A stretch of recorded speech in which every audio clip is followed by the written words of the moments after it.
Good morning, dear children. Welcome to the English classroom for class 11th. I have taken one lesson from the Hornbill book. Landscape of the Soul is the name of our topic. So the part 1 we'll do today. The author Nathalie Treberoy. About the author, Nathalie Treberoy is the wife of Guy Treberoy, ex-Belgian ambassador to India. She is an art historian. She holds a master's degree in history and art and archaeology from University of Belgium. She is well known for her translated work City of Zines, a book by William Dalrymple. Now this chapter comprises of two parts. Before that, as the name suggests, the landscape of the soul. It means what? It's a kind of painting of our soul with the help of, with the stroke of the brush. How the artist bring, give life to the picture. Okay, this is the subject matter of this lesson.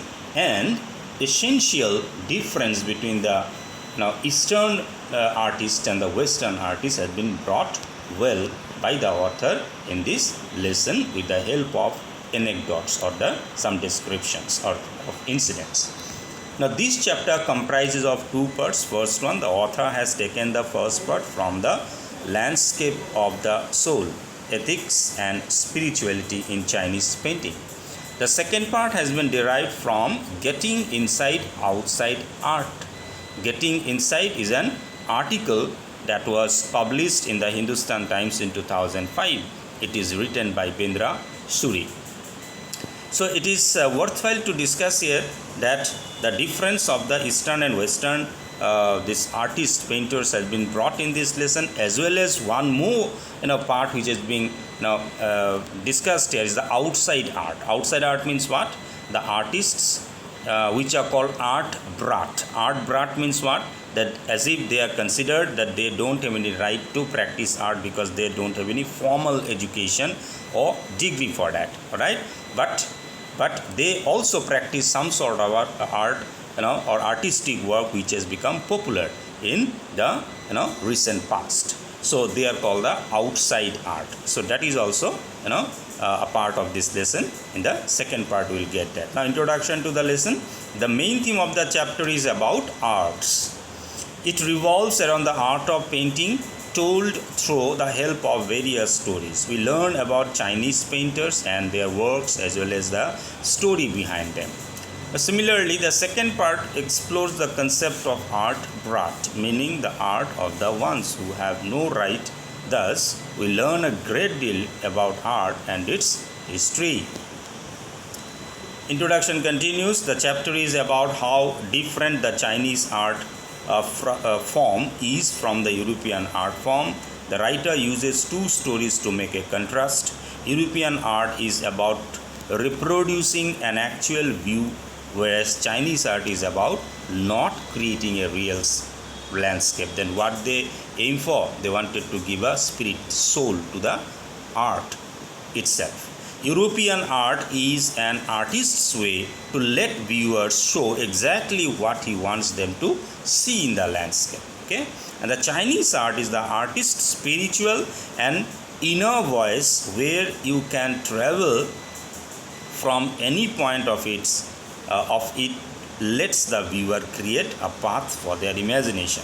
Means the Chinese art allows the onlookers to create their own meaning, own voice, and help them to find the meaning of the art by themselves, whereas European arts actually aims to bring the artistic, a kind of what is called illusionistic likeness or exactness. Okay, so now we will go to the text and try to see and understand the text. Okay, nice. So this is the landscape of the soul. So notice these expressions in the text. Infer their meaning. Infer means to conclude their meaning from the context. As we go through the text, we'll try to understand the meaning of these words. Anecdote, illusionistic likeness, delicate realism, conceptual space, and figurative painting. Okay. Now we'll try to understand the text. A wonderful old tale is told about the painter Wao Daozi, who lived in 8th century. His last painting was a landscape commissioned by the Zhang Emperor Zhuangzong to decorate a palace wall. The master had hidden his work behind a screen so only the emperor would see. For a long time the emperor admired the wonderful scene, discovering forests, high mountains, waterfalls, clouds floating in an immense sky, men on hill paths, birds in flight. "Look, sir," said the painter, "is this cave at the foot?" Okay, so what we have seen, that the great painter, a legendary painter Wao Daozi had created a landscape for or under the patronship of Tang Emperor Zhuangzong, and he, after the completion of that was being painted on the wall of that palace, and he now welcomed the emperor and wants to, he said that, "Look, sir," said the painter, "in this cave at the foot of the mountain dwells a spirit." The painter clapped his hands and the entrance of the cave opened. The inside is splendid beyond anything word can convey. "Please let me show your majesty the way." Now he said that, "I will show you the way how to enter there." And the painter entered the cave, but the entrance closed behind him, and before the astonished emperor would move or utter a word, the painting had vanished from the wall. Not a trace of Wang Daozi brush was left, and the artist was never seen again in this world. So this is one legendary story which is being described about Wao Daozi. Once he created a painting for the palace of the Emperor Zhuangzong, and he painted that, and after that he asked the emperor, and before he said that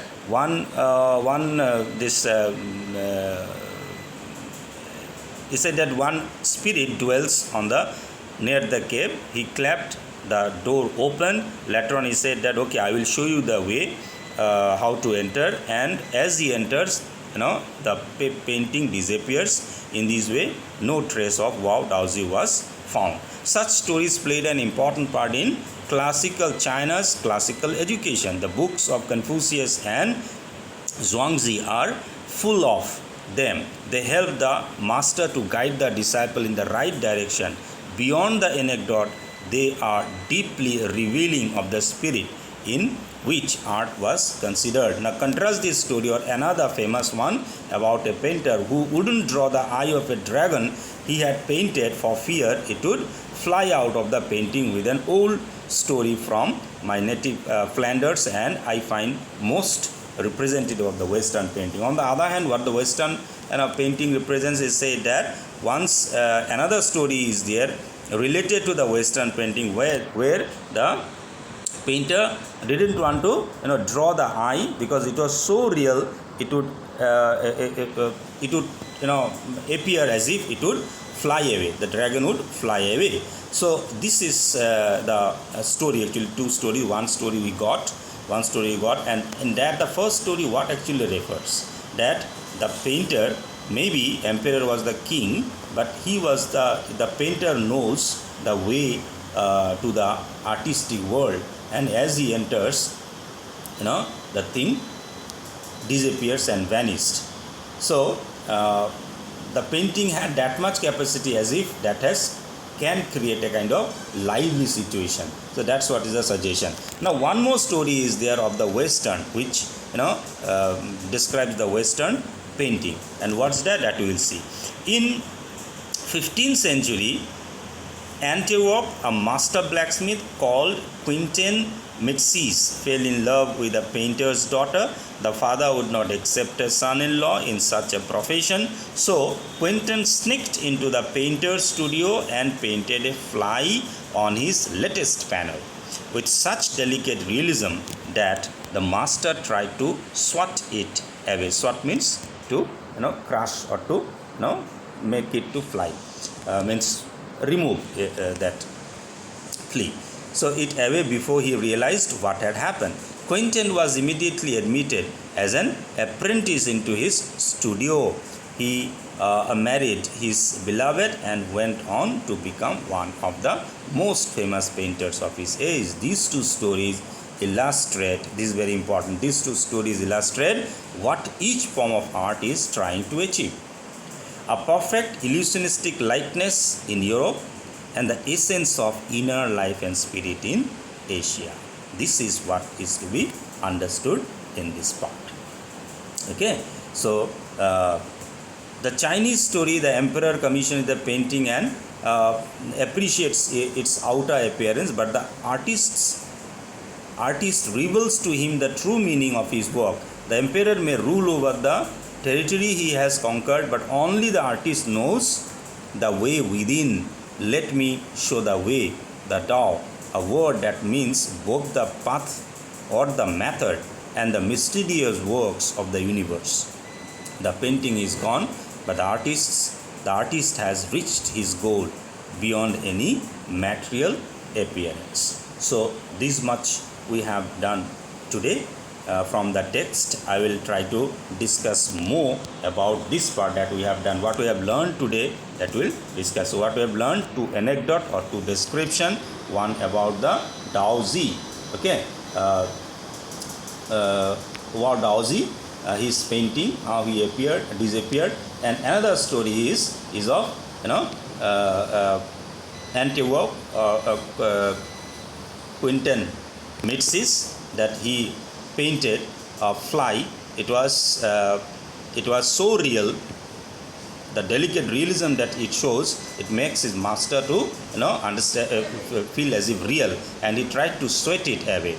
Okay, and later on he understood that it was actually a painting. He was very much impressed, and he allowed his daughter to get married with him. In this way, in these two stories, shows two different aspects. One, the Chinese, this art appear, always try to give the essence of the inner life, okay, and spirit, and the European art try to, or pursue to bring illusionistic likeness. Okay, now we'll once again try to see, so we'll try to see what's there in that anecdote. A painter named Wao Daozi, who lived in 8th century, was assigned to decorate a palace wall by the Tang Emperor Xuanzong. It was his last painting. The painter hid his work behind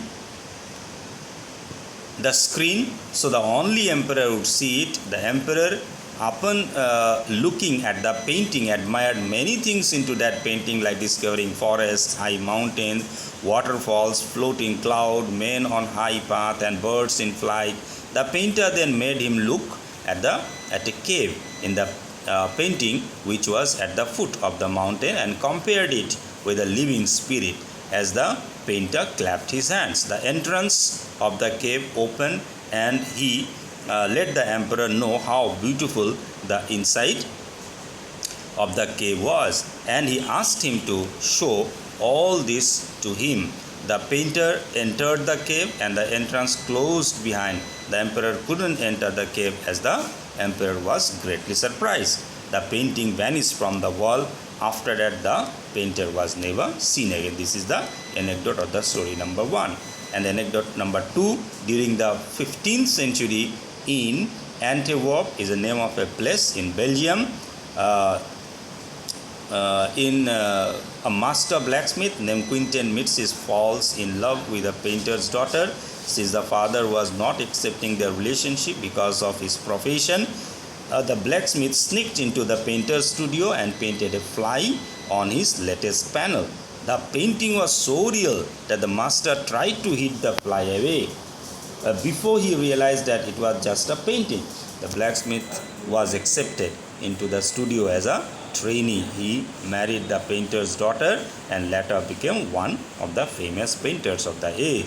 The two stories told about are trying to illustrate the form of art in two different regions. In Europe, the art is perfect and like an illusion which resembles something. Okay, in Asia the art gives an essence of inner life and spirit. So this is what is the story. The word meanings have been given here. You can have a look of this one. Anecdote, Flanders, Antwerp, delicate realism, sweat, apprentice, illusionistic likeness, and figurative painting. Okay, so this is what you have done. I have given some assignments, so you go through the assignment part and complete your assignment and send me for checking. Thank you very much.